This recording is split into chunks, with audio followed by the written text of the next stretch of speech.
안녕하세요. 제 이름은 이정희입니다. 올해 58살이 되었습니다. 남편보다 12살 어립니다. 남편은 올해 70살이네요.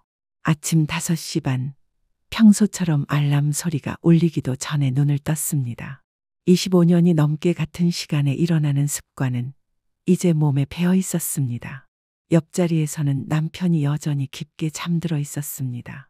조용히 일어나 세수를 하고 부엌으로 향했습니다. 아침 식사 준비, 남편 약 챙기기, 설거지, 빨래.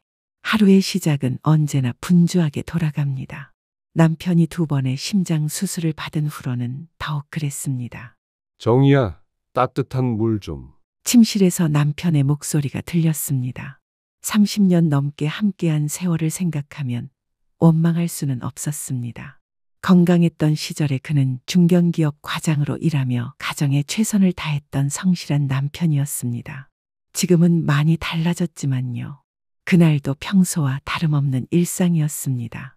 점심 식사까지 준비하고 잠깐 우체국에 갔다 오는 길에 아파트 게시판에서 전단지 하나가 눈에 띄었습니다. 묻지마 자유여행. 홀로만의 소중한 시간을 드립니다. 개인정보나 신분을 묻지 않고 하루 동안 새로운 곳으로 떠나는 여행이라고 했습니다. 처음 보는 업체명이었지만 전단지 하단에는 중년의 작은 휴식, 마음껏 즐기세요라는 문구가 적혀 있었습니다. 미소를 지으며 전단지를 가방에 넣었습니다. 이상한 광고였지만 문득 호기심이 생겼습니다. 저녁 설거지를 마친 후 문득 오늘 가져온 전단지가 생각났습니다. 자유여행. 어색한 이름이었지만 어쩐지 마음 한구석이 움직였습니다. 얼마나 오랫동안 제 자신만을 위한 시간을 가져본 적이 없었던가요? 결혼 후 줄곧 아내로, 어머니로, 이제는 간병인으로 살아오면서 이정이라는 한 사람으로서의 나를 잊고 살았던 것 같았습니다. 다음 날 용기를 내어 전단지에 적힌 번호로 전화를 걸었습니다. 이번 주말 프로그램이 있나요? 네, 충청남도 1박 2일 코스가 있습니다. 토요일 오전 8시 출발, 일요일 오후 도착 예정입니다. 예약하시겠어요? 잠시 망설였지만 이내 마음을 정했습니다. 네, 예약할게요. 전화를 끊고 나니 심장이 빠르게 뛰었습니다. 30년 결혼 생활 동안 남편을 두고 혼자 여행을 떠나본 적이 없었으니까요. 토요일 아침, 평소보다 일찍 일어나 남편의 이틀치 식사와 약을 준비해 두었습니다. 어디 가는 거야? 남편이 의아한 표정으로 물었습니다. 언니네 좀 다녀올게. 일요일 저녁에 돌아올 거야. 거짓말이 너무 쉽게 나와서 오히려 놀랐습니다. 지하철을 타고 신촌역 근처 카페로 향했습니다. 도착해보니 저와 비슷한 연령대의 남녀 18명 정도가 모여 있었습니다. 모두 낯선 얼굴들이었고 어색한 분위기 속에서 서로 조심스럽게 눈인사만 주고받았습니다. 진행자는 각자 짝을 지어주었습니다. 제 파트너는 단정한 차림의 50대 후반 남성이었습니다. 그는 따뜻한 미소로 인사를 건넸습니다. 안녕하세요.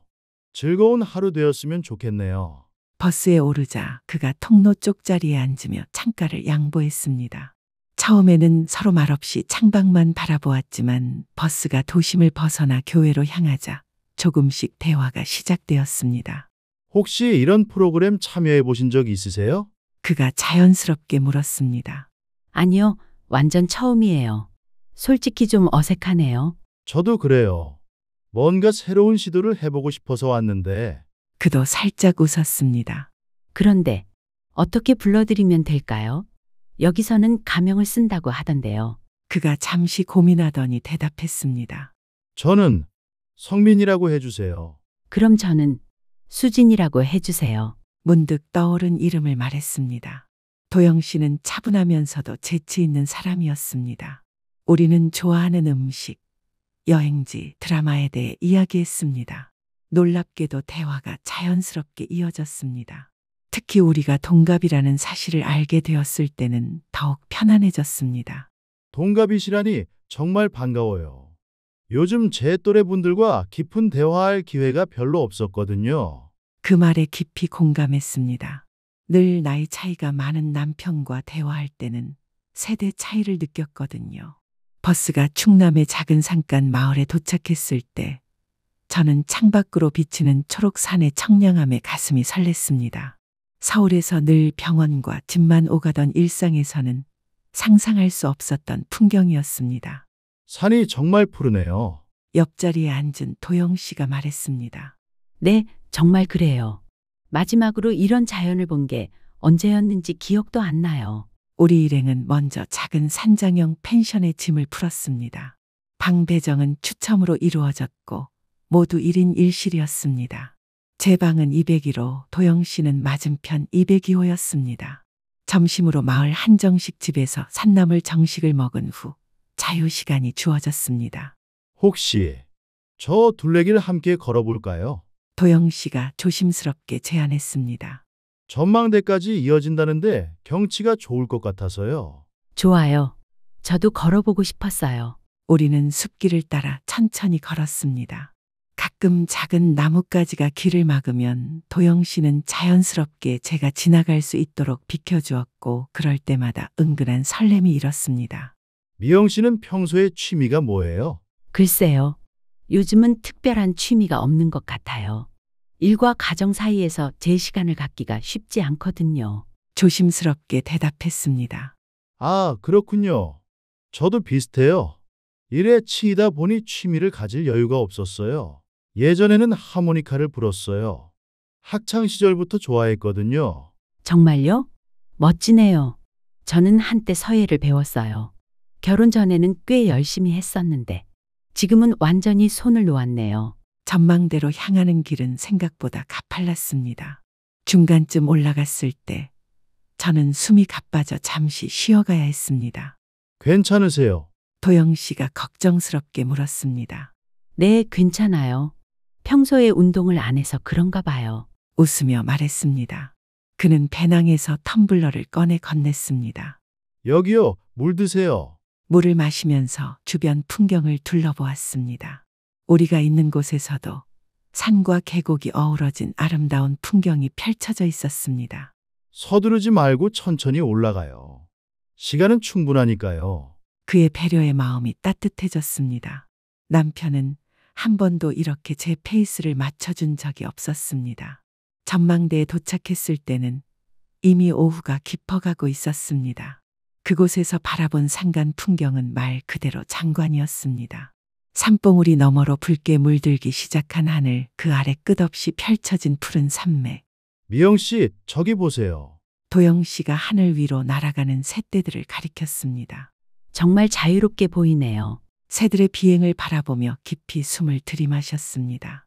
우리는 전망대 벤치에 나란히 앉아 한동안 말없이 풍경을 감상했습니다. 산에서 불어오는 시원한 바람이 머리카락을 흩뜨렸지만 그것조차도 상쾌하게 느껴졌습니다. 알아요. 이렇게 낯선 사람과 함께 있는데도 신기하게 편하네요. 미영 씨와 있으면요. 그 말에 저도 고개를 끄덕였습니다. 저도요.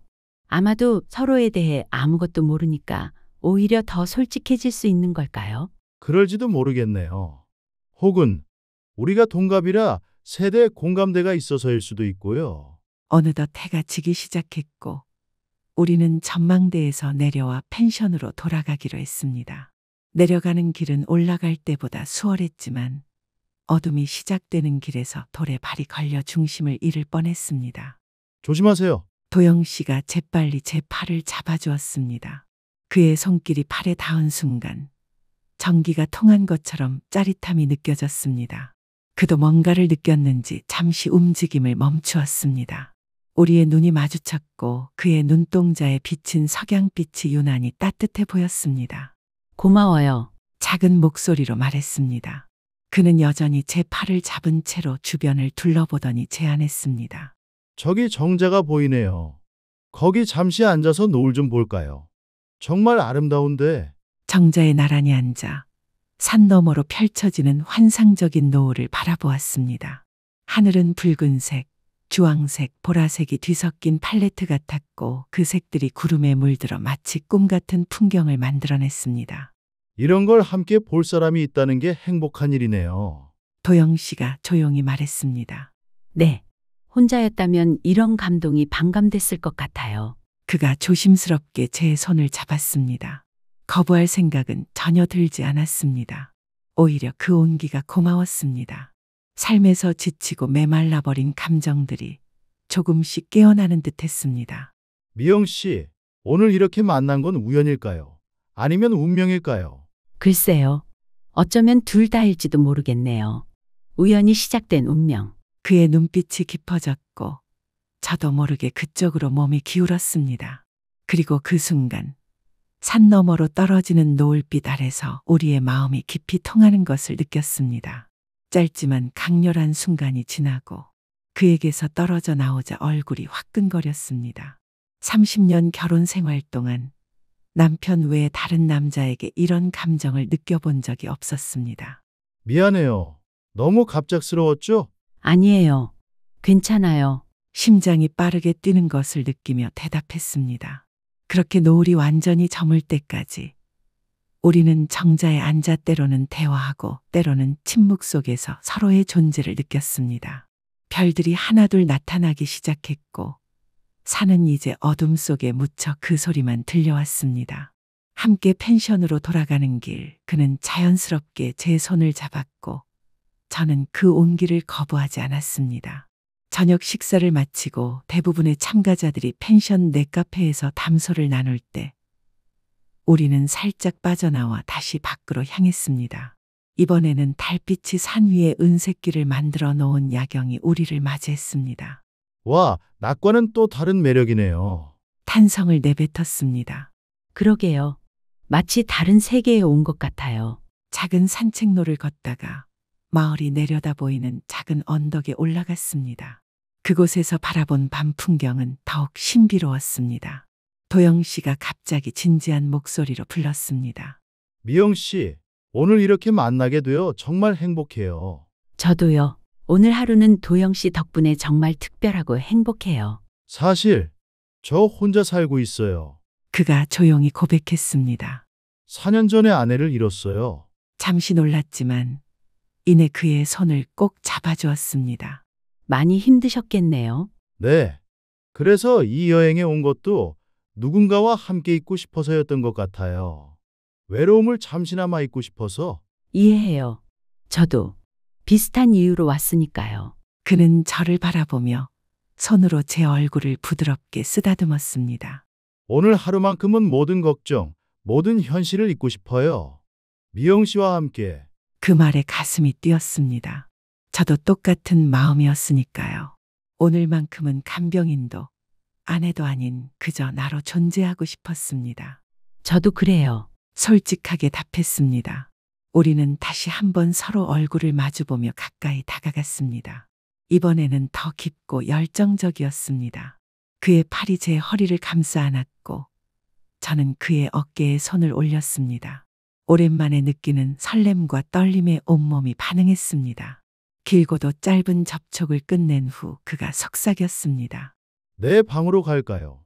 평소라면 절대 상상도 못할 일이었지만 그 순간 저는 망설임 없이 고개를 끄덕였습니다. 우리는 서둘러 펜션으로 돌아갔고 다른 참가자들의 시선을 피해 그의 방으로 향했습니다. 202호 문이 닫히자마자 우리는 다시 서로의 품에 안겼습니다. 도영 씨의 손길은 부드럽고 조심스러웠습니다. 그는 제 얼굴을 두 손으로 감싸며 다시 한번 깊게 마음을 통했습니다. 정말 괜찮아요. 그가 제 눈을 바라보며 물었습니다. 네, 괜찮아요. 달빛이 창문 사이로 스며들어 방 안을 은은하게 비쳤습니다. 그 신비로운 빛 속에서 우리는 천천히, 아주 천천히 서로에게 다가갔습니다. 조용한 방 안에서 우리는 서로를 바라보며 서 있었습니다. 창밖으로 보이는 별빛이 방 전체를 은은하게 물들였습니다. 도영 씨는 급하지 않게 제가 마음을 정리할 시간을 충분히 주었습니다. 혹시 불편하시면 언제든 말씀해 주세요. 그가 조용히 말했습니다. 그의 세심한 배려의 마음이 더욱 안정되었습니다. 우리는 천천히, 아주 천천히 서로에게 다가갔습니다. 그의 손길은 여름 저녁 산들바람처럼 부드러웠고 그의 시선은 별빛처럼 따뜻했습니다. 마치 오랜 꿈에서 깨어나듯 천천히 제 마음 깊숙한 곳까지 스며들 수 있도록 저를 이끌어 주었습니다. 오랫동안 닫혀있던 감정의 문이 그의 따뜻한 마음 속에서 조금씩 열리는 것을 느낄 수 있었습니다. 별빛은 우리만을 위한 조용한 무대를 만들어 주었고, 창밖에서 들려오는 벌레 소리는 마치 은은한 음악처럼 우리를 감싸 주었습니다. 그 순간만큼은 세상의 모든 시간이 우리를 위해 천천히 흘러가는 것 같았습니다. 그날 밤 우리는 서로에게 깊은 위안이 되었습니다. 단순한 육체적 만남을 넘어 진정한 마음의 교감을 나누었습니다. 서로의 아픔과 외로움을 어루만지며 잠시나마 현실의 무게에서 벗어나는 자유로움을 느꼈습니다. 사랑을 나눈 후 그의 품에 안겨 있을 때 제가 조용히 속삭였습니다. 이정이에요? 제 진짜 이름은요? 그가 제 머리카락을 쓰다듬으며 미소 지었습니다. 한도영입니다. 만나서 반가워요, 정희 씨. 이름을 주고받은 순간 묘한 친밀감이 느껴졌습니다. 더 이상 미영과 도영이라는 가명 뒤에 숨은 타인이 아니라 진짜 이정희와 한도영으로서 마주한 것이었으니까요. 새벽녘 잠시 눈을 감았다가 다시 떴을 때 도영 씨는 이미 깨어나 창가에 서 있었습니다. 일출이 시작되고 있었고 그는 조용히 그 풍경을 바라보고 있었습니다. 일출이 정말 아름답네요. 그가 제 시선을 느끼고 돌아보며 말했습니다. 침대에서 일어나 그에게 다가가 함께 창밖을 바라보았습니다. 밤사이 울었던 파도는 잔잔해졌고 수평선 너머로 붉은 태양이 천천히 모습을 드러내고 있었습니다. 새로운 하루의 시작이네요. 그리고 우리의 이별도요. 그가 조용히 덧붙였습니다. 가슴이 아려왔지만 현실을 부정할 수는 없었습니다. 이것은 처음부터 하룻밤의 인연이라는 것을 알고 있었으니까요. 후회는 없어요? 아니요, 없어요. 오히려 감사해요. 오랜만에 나로 살 수 있었으니까요. 그가 미소 지었습니다. 저도요. 당신 덕분에 다시 살아있다는 느낌을 받았어요. 그렇게 6개월이 흘렀습니다. 그날은 평범한 화요일 오후였습니다. 남편이 동네 마트에 장을 보러 나간 사이 저는 집에서 빨래를 널고 있었습니다. 갑자기 현관 밖에서 급한 브레이크 소리와 함께 큰 충돌음이 들렸습니다. 무슨 일인가 싶어 베란다로 나가 내려다보니 아파트 앞 횡단보도에서 교통사고가 난 것 같았습니다. 사람들이 몰려들고 있었고 누군가 119에 신고하는 소리가 들렸습니다. 혹시나 하는 마음에 급히 옷을 갈아입고 아래로 내려갔습니다. 사고 현장에 가까이 가니 가슴이 덜컥 내려앉았습니다. 길바닥에 쓰러져 있는 사람이 바로 남편이었습니다. 여보, 여보. 남편에게 달려가며 소리쳤습니다. 남편은 의식은 있었지만 다리를 움켜쥐고 있었고 얼굴이 창백했습니다. 옆에서 차에서 내린 운전자도 당황해하며 정말 죄송하다는 말만 반복하고 있었습니다. 괜찮아? 어디 아파? 남편의 손을 잡으며 물었습니다. 다리가 너무 아파. 움직일 수가 없어. 몇 분 후 구급차 사이렌 소리가 들리더니 119 구급대가 도착했습니다. 구급대원들이 재빨리 현장으로 달려왔는데 그중 한 명의 뒷모습이 어쩐지 낯익었습니다. 환자 상태 확인하겠습니다. 구급대원이 남편에게 다가서며 말했습니다. 그 목소리를 듣는 순간 저는 얼어붙었습니다. 구급대원이 헬멧을 벗고 남편을 살피는데 그 얼굴을 보니 심장이 멎는 듯했습니다. 바로 한도영 씨였습니다. 6개월 전 묻지마 관광에서 만났던 그 사람이 지금 구급대원 복장을 하고 제 남편을 돌보고 있었습니다. 도영 씨도 저를 알아본 것 같았지만 곧 전문가다운 태도로 돌아왔습니다. 다리 골절로 보입니다. 출혈은 많지 않지만 즉시 병원으로 이송해야겠어요. 동료에게 말하며 들것을 준비했습니다. 남편을 들것에 옮기는 동안 도영 씨는 철저히 구급대원으로서만 행동했습니다. 그러면서도 남편을 매우 조심스럽게, 정성스럽게 다뤘습니다. 보호자이십니까? 도영 씨가 저에게 물었습니다. 네, 아내입니다. 함께 타시겠어요? 뒷자리에 앉으세요. 구급차 안에서 도영 씨는 남편의 상태를 지속적으로 체크했습니다.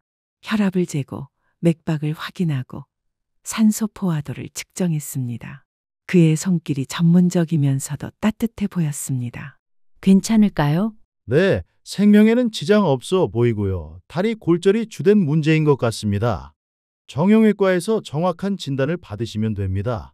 병원에 도착해서도 도영 씨는 남편을 응급실까지 직접 모셔다 주었습니다.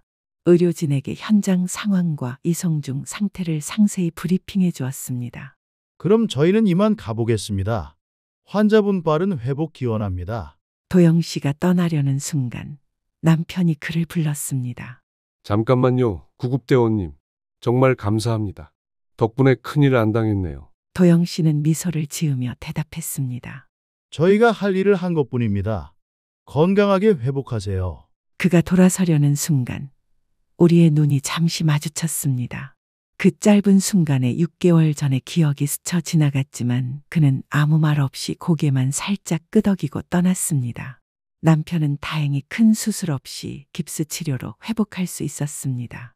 한 달 정도 깁스를 하고 지내야 했지만 생명에는 지장이 없다는 진단을 받았습니다. 그 한 달 동안 저는 더욱 남편을 정성스럽게 돌봤습니다. 아마도 마음 한편에 있던 죄책감 때문이었을 것입니다. 도영 씨에 대한 기억을 가슴 깊이 묻어두고 오로지 남편의 회복에만 집중했습니다. 정희야, 그때 구급대원 정말 친절했지. 가끔 남편이 그날을 회상하며 말했습니다. 그러게. 정말 다행이었어. 이름이 뭐였지? 한도영? 그런 이름이었던 것 같은데. 나중에 감사 인사라도 전해야겠어. 그 말에 가슴이 두근거렸지만 저는 아무렇지 않은 척했습니다. 한 달 후 남편의 깁스를 제거하러 병원에 갔습니다.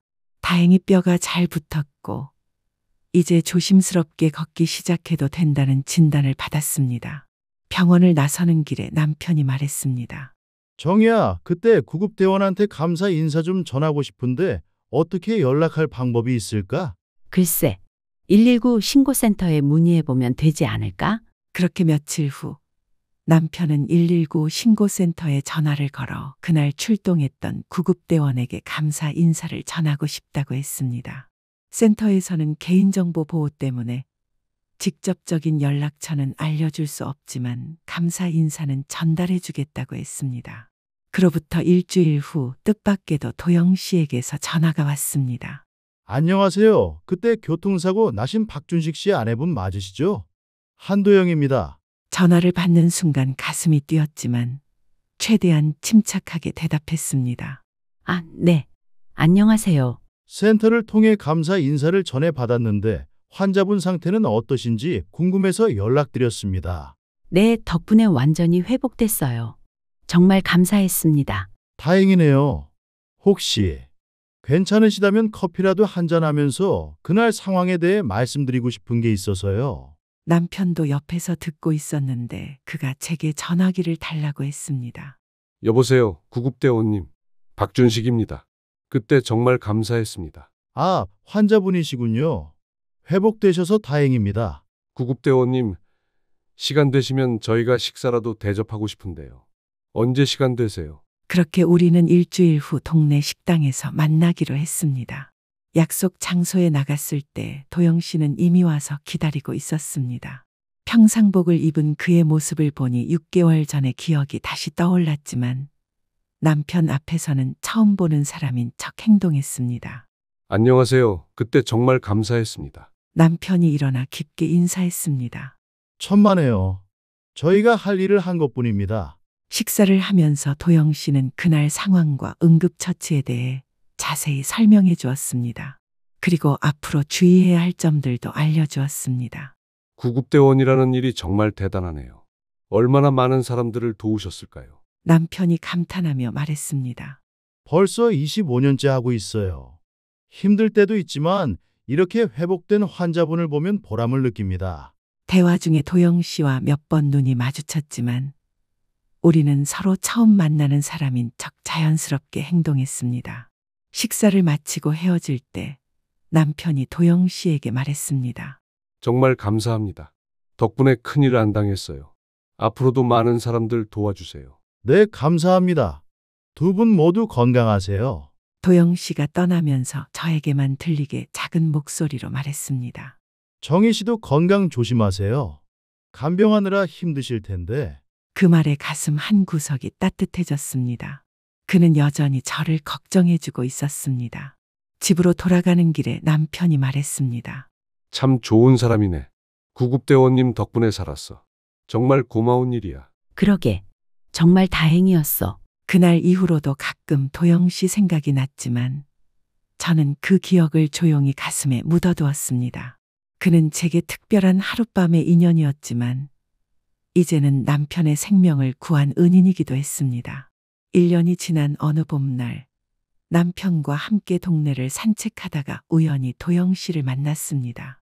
그는 평상복을 입고 홀로 걷고 있었습니다. 구급대원님 아니세요? 남편이 먼저 알아보고 인사했습니다. 아, 안녕하세요. 박준식 씨. 다리는 괜찮으세요? 네, 덕분에 완전히 회복됐어요. 지금도 매일 산책하고 있습니다. 다행이네요. 꾸준히 운동하시는 게 좋습니다. 구급대원님도 이 동네에 사세요. 네, 근처에 살고 있어요. 그렇게 알고 보니 도영 씨는 우리 집에서 멀지 않은 곳에 살고 있었습니다. 그 후로도 가끔 동네에서 마주쳤고 남편은 도영 씨를 매우 고마워했습니다. 어느 날 남편이 제게 말했습니다. 정희야, 한 구급대원님한테 정말 고마워. 그분 아니었으면 난 어떻게 됐을지 몰라. 언젠가 기회가 되면 제대로 보답하고 싶어. 그러게.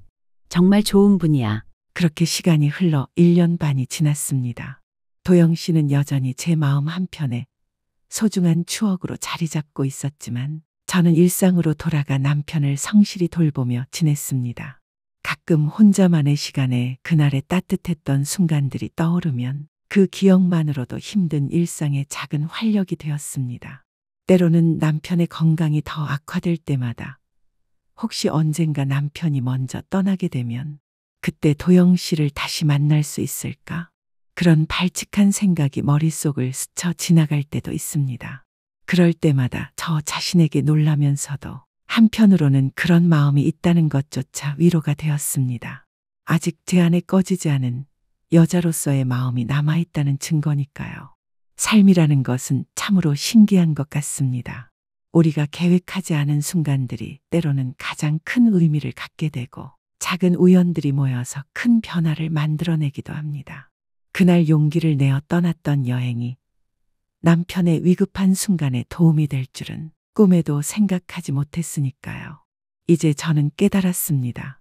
인생은 마치 나침반 없이 떠나는 모험과 같다는 것을. 어디로 갈지 모르는 채로 시작하지만 그 길에서 만나는 사람들과 겪는 일들이 우리를 성장시키고 변화시킵니다. 때로는 예상치 못한 방향으로 흘러가기도 하지만 돌이켜보면 모든 것이 하나의 큰 그림을 완성하고 있었다는 것을 알게 됩니다. 도영 씨와 보낸 그 특별한 밤은 짧은 시간이었지만 지금 생각해보면 그때 운명이 제 남편을 살려주기 위해 미리 준비해둔 일이었다고 믿고 싶습니다.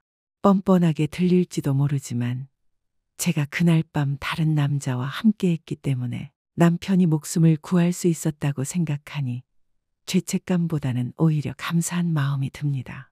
그리고 그 밤은 저에게 평생 간직할 소중한 보물 같은 기억이 되었습니다.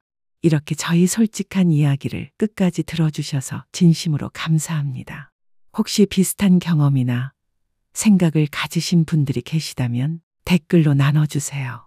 저 혼자만의 이야기가 아니라는 걸 알고 싶습니다. 이 영상이 도움이 되셨다면 따봉 모양 좋아요 버튼 한번 눌러주시고 채널 구독도 해주시면 정말 큰 힘이 됩니다. 앞으로도 진솔한 이야기들로 찾아뵙겠습니다. 모든 분들이 건강하시고 각자의 자리에서 행복을 찾으시길 바랍니다. 감사합니다.